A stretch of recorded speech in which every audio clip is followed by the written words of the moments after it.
Alright. Believe it or not, there's 2 weeks left. And whether you like it or not, the Guardians are still in this damn thing. Just gotta finish strong. You know? What's going on, everybody?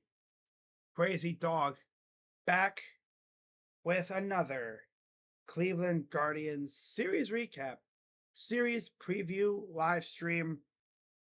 As tonight, I will be recapping the Guardians 3-game series against the White Sox. The last time we're seeing the White Sox this year.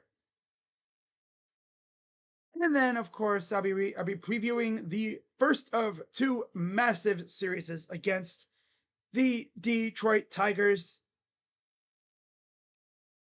Cleveland Prods, I literally warn you every time. So, yeah, I literally warn you every time. No spamming. Pretty clear, Buddy just doesn't get the memo. You're going to be put in timeout. I'm going to put you in timeout for a minute. There. You're in timeout for a minute. No spamming. You went to the Royals game. Nice.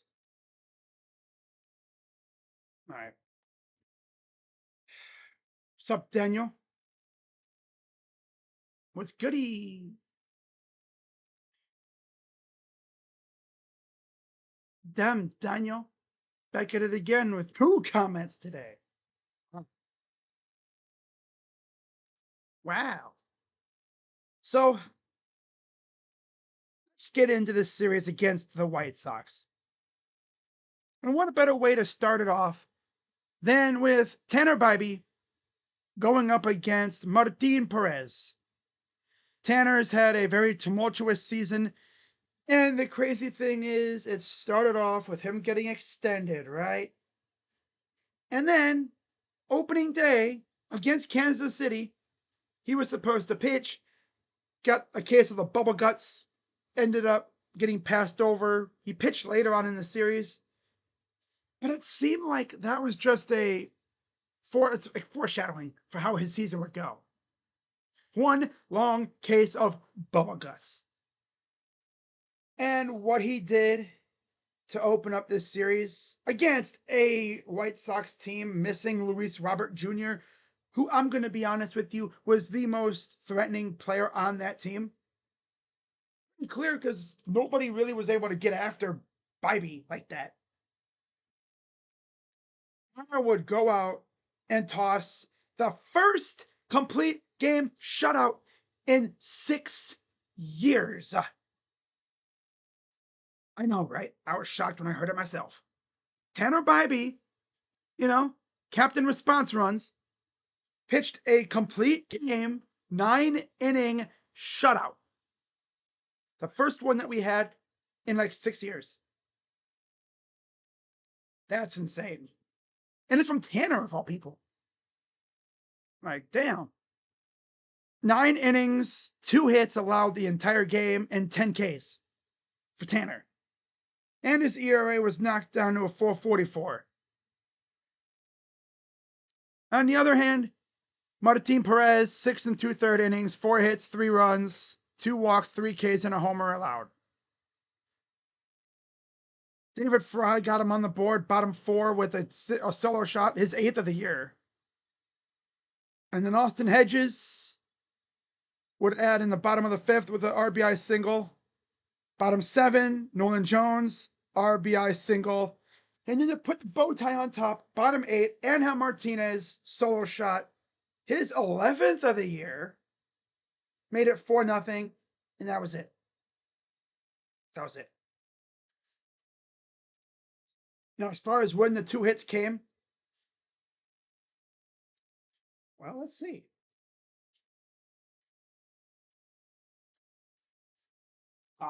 Top of the 3rd.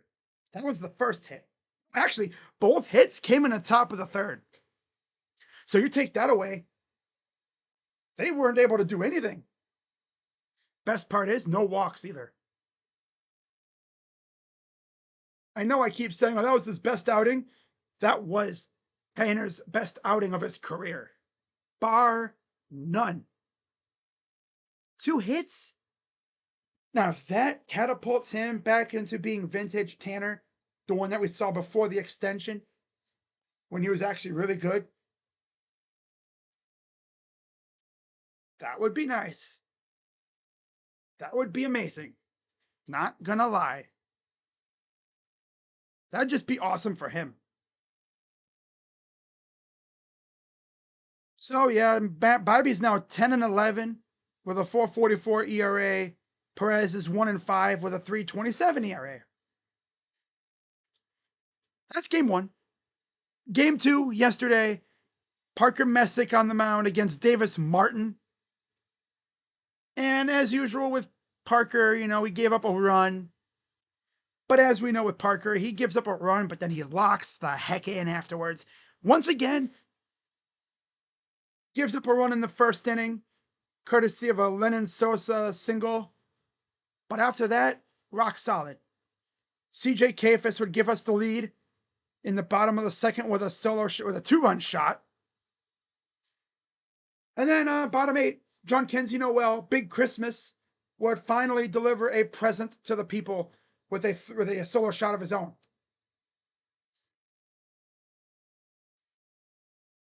So that's good there, and we win 3-1. Very low scoring games. Parker, 6 innings, 7 hits, 1 run, 1 walk, 4 Ks, 1.84 ERA. He's 3-0. Davis Martin, 5 innings, 5 hits, 2 runs, 1 walk, 3 Ks, and a homer, 4.01 ERA for him. Again, very easy stuff. Essex 3-0, 1.84 ERA. Martin is 6-10, 4.01 ERA. Cade Smith locked in his 14th save of the year, 3.11 ERA. And the best part is, our starters all of a sudden are going deep in the games, and our bullpen is reaping the benefits. They barely pitch. Like, they are so well rested. I mean, imagine being in the bullpen. You get paid to sit there with your legs up like this and just watch. You didn't even need a pitch in the first game of the series. All they did was just sit in the pen, chill out, and watch Tanner cook. And we only had to use Sabrowski, Gaddis, and Smith in the second game. And then we go into today's game. Again, not really much to talk about in terms of scoring. There really wasn't any scoring at all.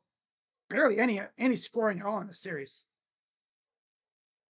And Matt Festa actually would pitch in the final game.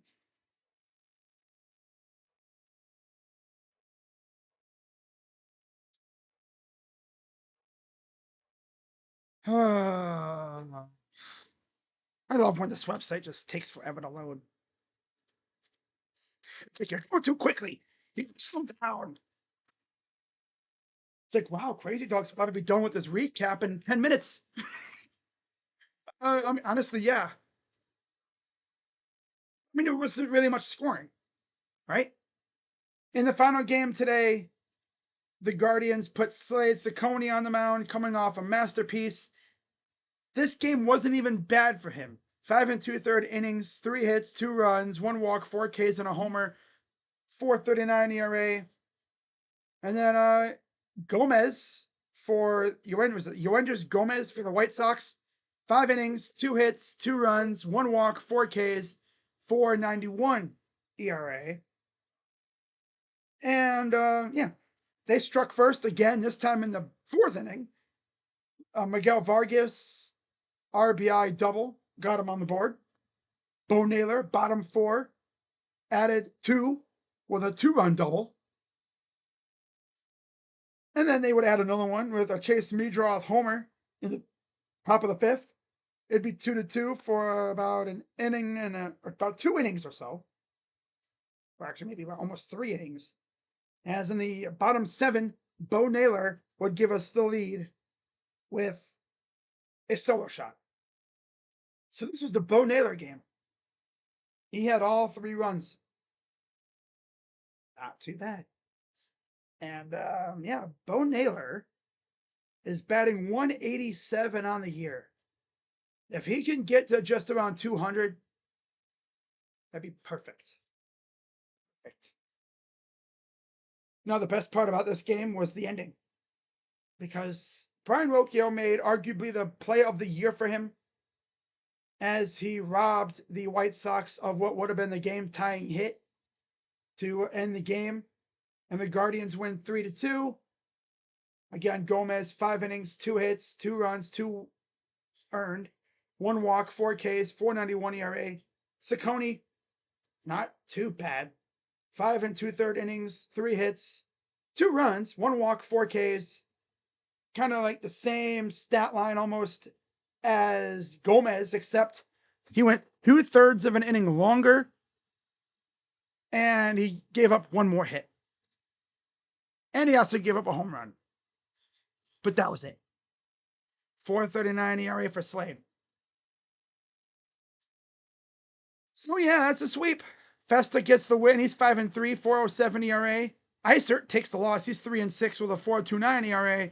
Cade got his 15th save with a 3.06 ERA. So yeah, just like that, it's a sweep.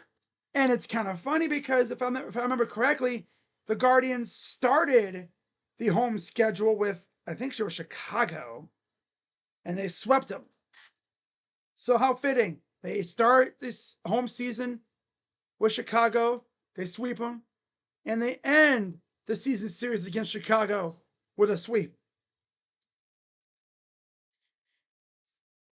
In fact, I think we only lost like 4 games all year to these guys. If that. Maybe 3 games. Because I think the other series is we would always lose at least 1 game.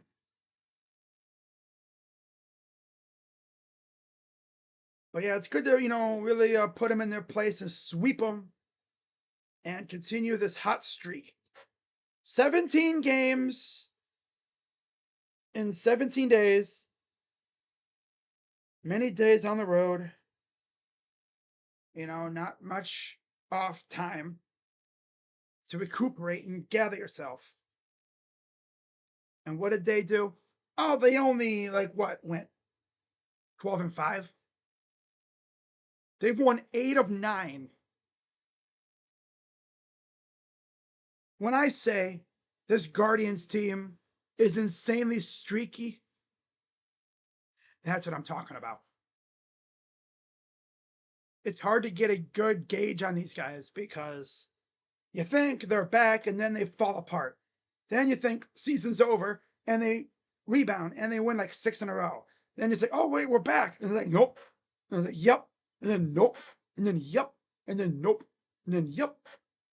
Up and down, up and down, up and down. Like one of those classic freaking cars that goes boom, boom, boom, with the hydraulics. Yeah. I mean, look at this in the second half. This is what we've done, okay? Win, lose, win 4, lose 2, win, lose 2, win 4, lose, win 5, lose, win, lose, win, lose 3, win, lose 6 in a row. Then you rebound, win 4 in a row, lose 3, win, lose, win 5, lose, win 4. Since their last off day, which was on August 28th, as they headed, no, they didn't head anywhere. They actually welcomed Seattle to town. They proceeded to take 2 out of 3, Well, yeah. They've only lost 5 games since August 28th. Last off day. And remember, They could have won that last Seattle game. They could have won that second Boston game. Heck, they even could have won the freaking first Boston game. Then they lose to Tampa on Thursday. They came back, they tried, but they just couldn't do it. Since then, they've lost one game, and that was 4-3 to Kansas City on September 10th. The game I streamed. Go figure. The game I streamed, they lose. And now they got 3 massive games coming up against the Detroit Tigers. I believe this is actually also the Guardians' high watermark for the season. 7 above 500. And keep in mind, this team was as dead as 10 games under. And they're 7 games up. That's how funky baseball is. You think, oh, season's over. We're done. See you next year. I was even thinking that earlier. I was like, yep, we're cooked. We're not coming back. No, hell no. We suck. What happened? This. Whatever you want to call this. This is what happened. They go on these long ass streaks. Let's see how long this continues, though. Off day tomorrow, which is good because I could sit back and watch Monday Night Football. That'll be fun. By the way, it's a doubleheader tomorrow. And I'm honestly thinking about streaming one of the games, but I don't know if I will. Because I kind of want to stream that Houston game. That game will be a banger. Baker, was it Baker versus CJ Stroud? Honestly, I might stream it. I don't know. I'm not sure. I might do it. We'll see. Probably not. I might just sit back and relax. Like I always do. Now, Tuesday, first game against the Tigers in Detroit. It'll be Joey Cantillo versus Casey Mize. I actually looked to see if Cantillo faced the Tigers this year, and technically he did as a reliever. This would be as a starter. And Casey Mize, of course, we faced him a couple times this year.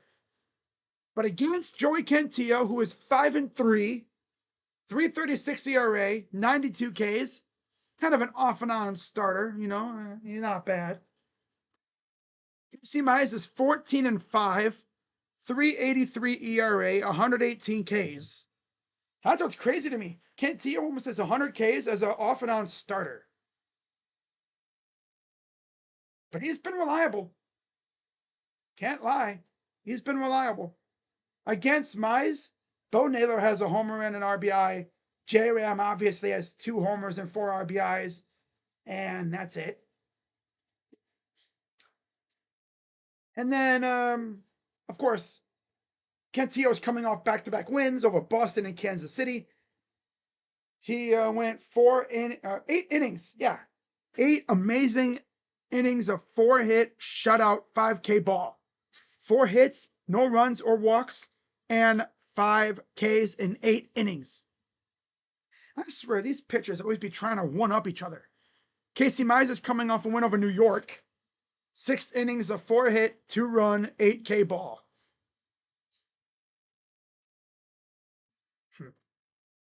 So that's game 1.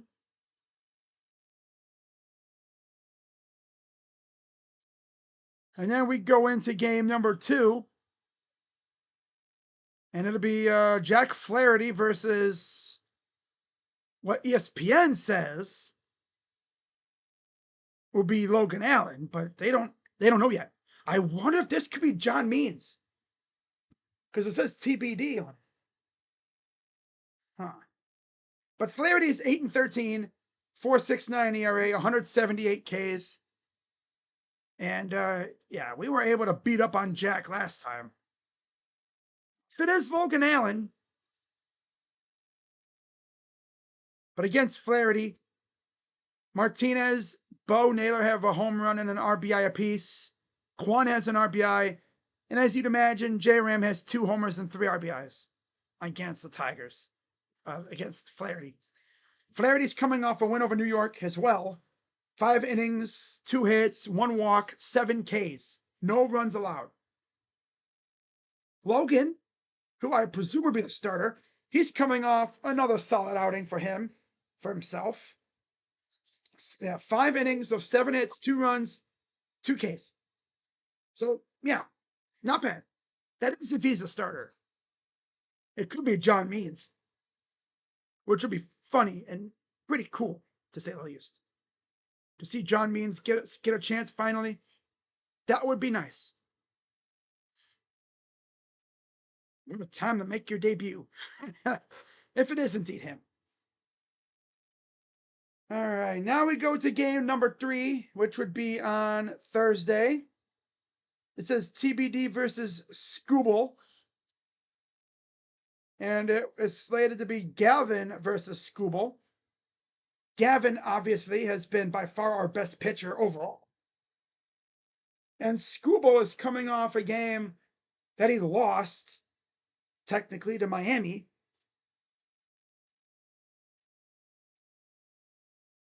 Gavin, like I said, he's been very, very good.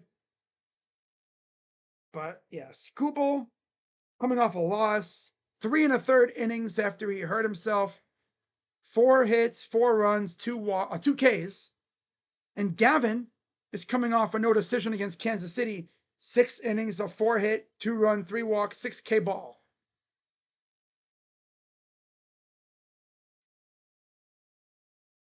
Against Scooble, Hedges has an RBI, and that's actually it. J-Ram is batting .370 and 27 at bats though. So you know he's itching to get something going.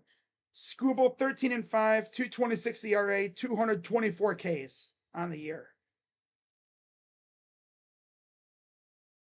He's honestly probably the best pitcher in the league, in the American League. You could have said Hunter Brown, but remember the Guardians beat him up.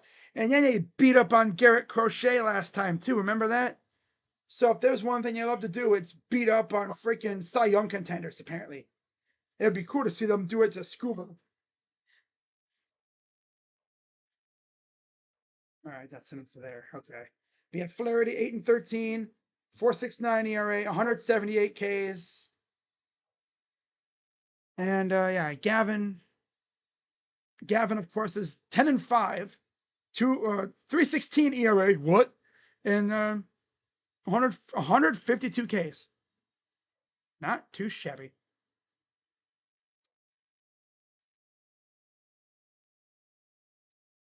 And then, of course, we got Logan Allen, who's 7-11, 4.43 ERA, 111 Ks.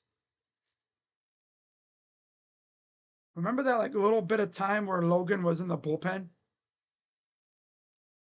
That's tough.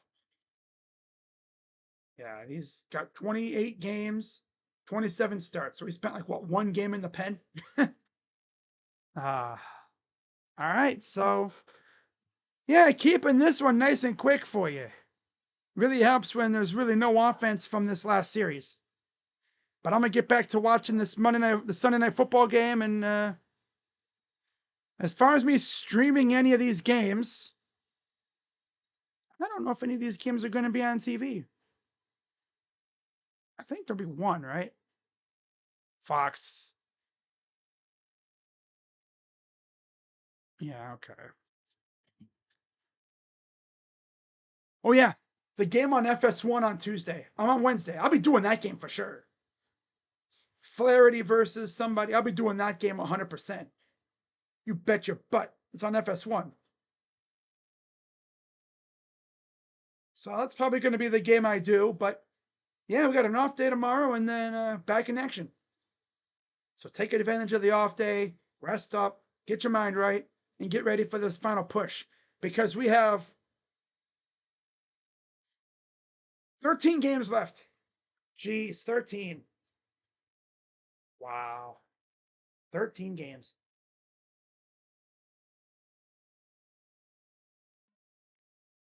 Yeah. Season's coming to a close. 2 weeks from today. In fact, I'll say 2 weeks from right now, I'll probably have done my season recap or maybe playoff series preview, maybe. Low key. But yeah, 2 weeks from today would be the last regular season game of the year. It's crazy. 3:10 p.m. against Texas. And I'm probably not going to stream it because that's when football is on too.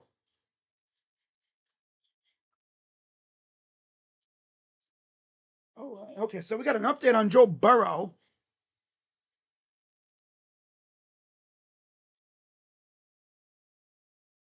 Oh, is that for Jadeveon Clowney? Must be.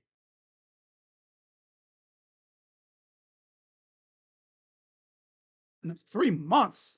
Oh, God. If Joe Burrow, if Joe,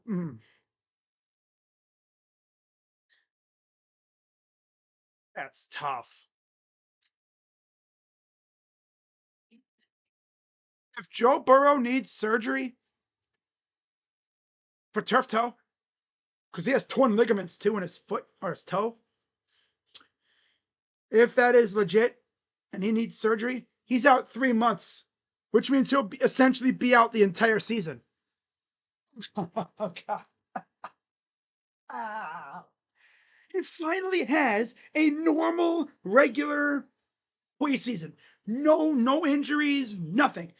Goes through preseason, goes through camp, no problem. Goes through training camp, cool. Preseason, awesome.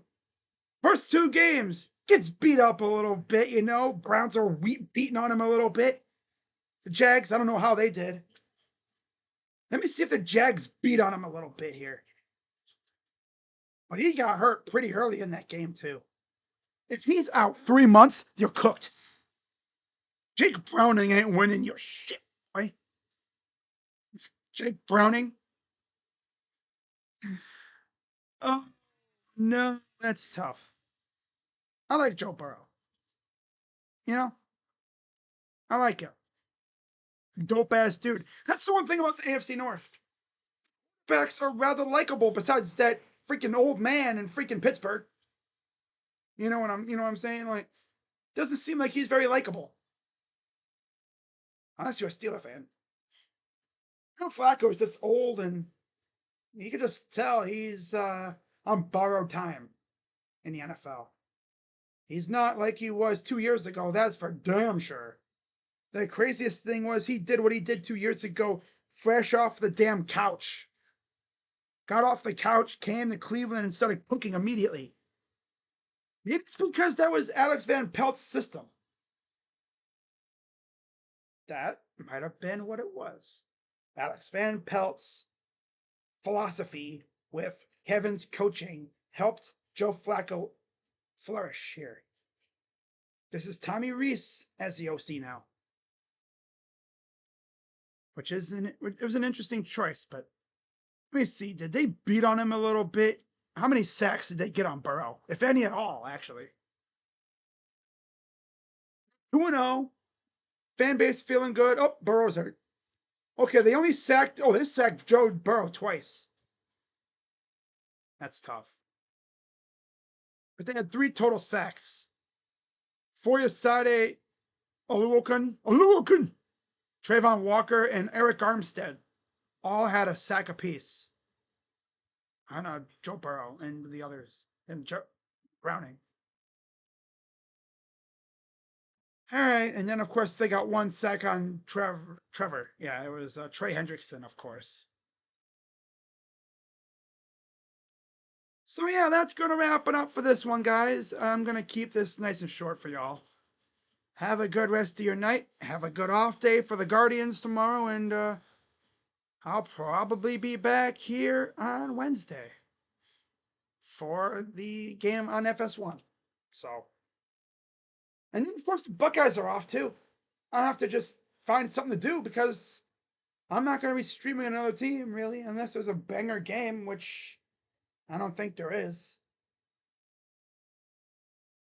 There's confidence. Jake Browning taking over as QB for now, but the bigger focus is on how long Joe Burrow will be out. If he's out long term, they're cooked. That's tough. But yeah, guys, I will see you all later. Go Guardians. I'm Crazy Dog. What's up, Beast Squirrel? Says give Flacco his walking papers.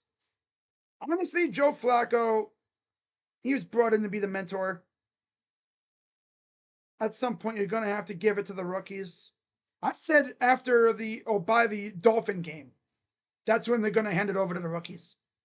You don't really want your rookies, either one, facing off against the gauntlet that we have, so they know what they're doing. They'll hand it off to the rookies probably after week 5, heading into the Dolphin game, I'm sure. Because you have a couple games, and you have the bye week, and then you'll have the push. But yeah, guys, see y'all later. Go Guardians. I'm Crazy Dog, and I'm out. Bye-bye. Yeah. And thank God for the